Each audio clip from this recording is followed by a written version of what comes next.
Cette révision de la Constitution de la RDC du 18 février 2006 concerne 8 articles.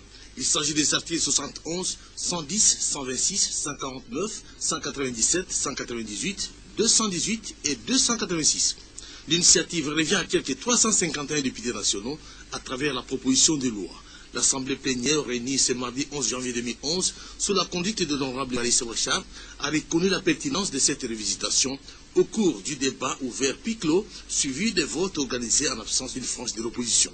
334 députés ont voté oui.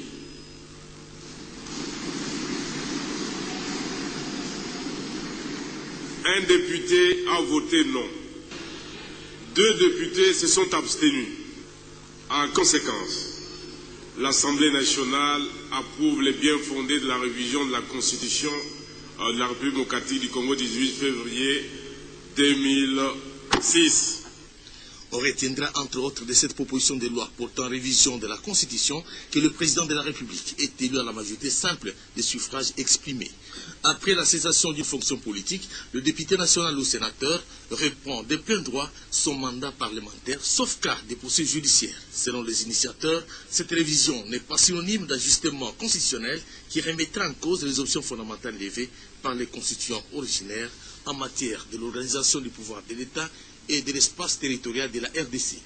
Cette révision retient une élection présidentielle à un tour qui présente le double avantage non seulement de la simplification et de la rapidité, mais aussi de la réduction significative du coût de l'élection présidentielle.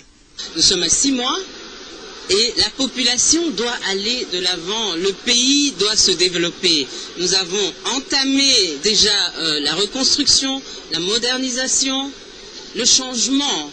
Alors, nous devons le poursuivre. Mais pour ça, l'opposition n'est pas d'accord. Ils veulent que le peuple continue à croupir dans la misère.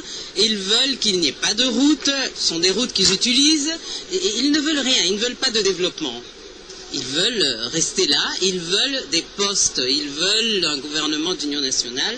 Je vous ai dit, ils veulent qu'on remette les méthodes d'il y a 20 ans, 15 ans. Et c'est aussi simple que ça. Que cette révision est nécessaire.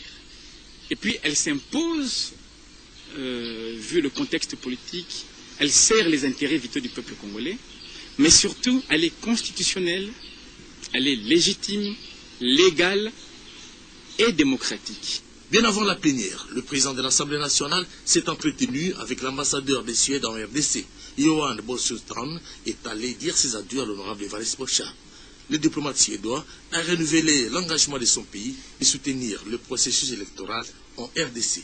L'ambassadeur sud-africain a été aussi reçu en audience par le président de l'Assemblée nationale. Même si rien n'a été révélé à la presse, l'on croit savoir que le renforcement de la diplomatie parlementaire était au centre de leurs entretiens.